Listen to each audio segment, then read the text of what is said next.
Shalom, Bapak Ibu Jemaat GKI Klasi Solo yang dikasihi Tuhan Yesus Kristus. Salam sejahtera untuk kita semua.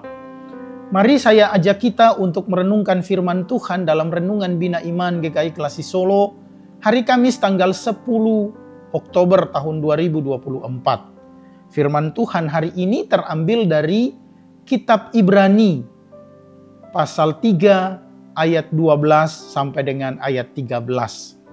Namun sebelum kita merenungkan firman Tuhan ini, mari kita berdoa memohon bimbingan Roh Kudus. Kita berdoa. Bapa yang baik, kami bersyukur atas makanan rohani yang Engkau anugerahkan kepada kami. Saat ini kami hendak merenungkan firman-Mu. Kami mohon penyertaan Roh Kudus agar kami dapat mengerti sekaligus melakukan kehendak-Mu di sepanjang hari ini untuk memuliakan Engkau. Berfirmanlah ya Allah, karena kami telah siap mendengar.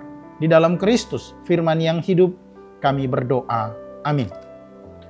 Ibrani pasal 3 ayat 12 sampai dengan ayat 13, firman Tuhan berbunyi, "Waspadalah, saudara-saudara, supaya di antara kamu jangan terdapat seorang pun yang hatinya jahat dan tidak percaya sehingga murtad dari Allah yang hidup.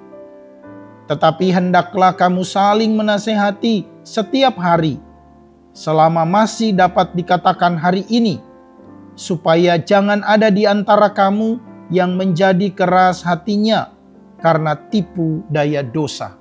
Demikianlah firman Tuhan. Bapak Ibu yang terkasih, tema renungan kita hari ini adalah murtad. Kata murtad dalam KBBI atau Kamus Besar Bahasa Indonesia artinya membuang iman.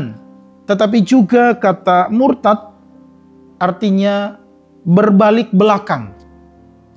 Nah, dua kata ini saya gunakan untuk menghantar kita memahami firman Tuhan hari ini. Bahwasanya anugerah yang terindah dalam kehidupan kita adalah keselamatan. Keselamatan itu adalah pemberian Allah yang begitu besar bagi manusia. Karya Allah bagi manusia di dalam Yesus Kristus yang menderita, mati di kayu salib, dan bangkit pada hari yang ketiga. Itu adalah bukti anugerah Allah dalam kehidupan kita, dan itu adalah inti iman kita.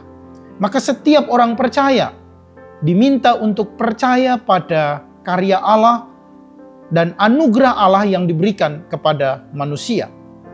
Maka Bapak Ibu yang terkasih, setiap orang yang membuang imannya atau berbalik belakang dari karya Allah yang diberikan kepada kita orang percaya, itulah yang disebut murtad. Maka bagaimana kita harus waspada terhadap kemurtadan itu? Apa yang menyebabkan kemurtadan itu terjadi dalam kehidupan kita? Bapak Ibu yang terkasih, seringkali kita dengar kata murtad. Dan orang-orang yang murtad itu karena mereka tidak dapat menahan dan menghadapi tipu muslihat iblis. Oleh sebab itu, setiap orang percaya punya kewajiban untuk saling mengingatkan sesamanya, saudara-saudara seiman. Sebab di dalam ayat 13, dikatakan bahwa tetapi hendaklah kamu saling menasihati setiap hari.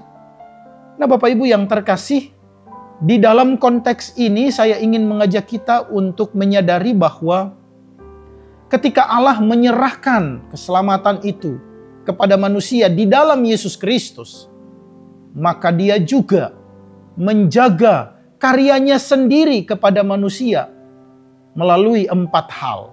Yang pertama adalah Roh Kudus. Roh Kudus ini adalah sarana Allah untuk menjaga kehidupan iman kita orang percaya. Apabila kita mengalami kebuntuan-kebuntuan di dalam hidup, kita tidak memahami firman Tuhan, maka kita minta petunjuk Roh Kudus untuk menolong kita. Yang kedua adalah firman Tuhan yang kita baca dan renungkan setiap hari. Firman Tuhan itu adalah petunjuk hidup dari Allah untuk kita. Agar di dalam menghadapi hidup kita yang mungkin tidak dapat kita pahami, Tetapi firman Tuhan itulah yang menjadi petunjuk arah yang benar bagi kita. Sehingga setiap orang percaya dituntut untuk selalu belajar, mengerti, dan mengikuti firman Tuhan. Yang ketiga adalah hati nurani. Hati nurani kita juga adalah satu wujud sarana yang Tuhan berikan kepada kehidupan kita orang percaya. Agar ketika hati nurani kita itu, kita izinkan untuk bekerja sama dan disapa oleh Roh Kudus, maka hati nurani kita itu akan berkata hal-hal yang positif bagi kehidupan kita untuk kita kerjakan dalam mengiring Tuhan. Sehingga hati kita ketika dikuasai oleh Roh Kudus, maka perbuatan kita, tutur kata kita, pikiran kita selalu berfokus pada Kristus. Dan yang keempat adalah orang-orang bijak. Orang-orang bijak ini adalah satu wujud sarana yang Tuhan berikan kepada kita di dalam menjalani kehidupan iman kita. Sehingga ketika kita tidak dapat mengerjakan bagian kita, kita juga ditolong oleh orang-orang bijak yang Tuhan hadirkan dalam kehidupan kita. Kita dapat menemukan orang-orang bijak itu di dalam kehidupan rohani kita, baik di gereja, dalam persekutuan, atau di dalam komunitas-komunitas rohani. Nah, di sana Tuhan menyediakan orang-orang bijak bagi kita. Tetapi juga orang-orang bijak itu adalah orang tua kita yang selalu bersandar pada firman Tuhan, yang mengandalkan firman Tuhan untuk kehidupan setiap hari.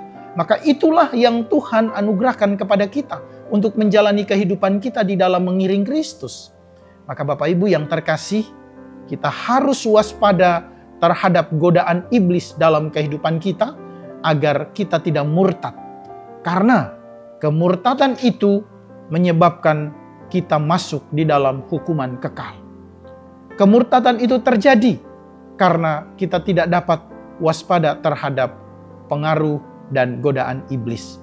Kiranya firman Tuhan ini menolong kita untuk terus waspada bahwa setiap saat kita selalu diperhadapkan dengan godaan-godaan iblis. Namun karena Kristus di dalam hati kita, Roh Kudus di dalam hati kita, firman Tuhan di dalam hati kita, hati nurani kita diperbaharui dari hari ke hari, dan ada orang-orang bijak yang Tuhan berikan kepada kita, maka kita dapat berdiri teguh untuk menjalani hidup dan iman kita di dalam Kristus. Tuhan memberkati kita semua. Amin. Mari kita berdoa. Bapa yang baik, kami sungguh bersyukur karena kami telah menerima firman Tuhan. Ajari kami untuk bersandar kepada Tuhan.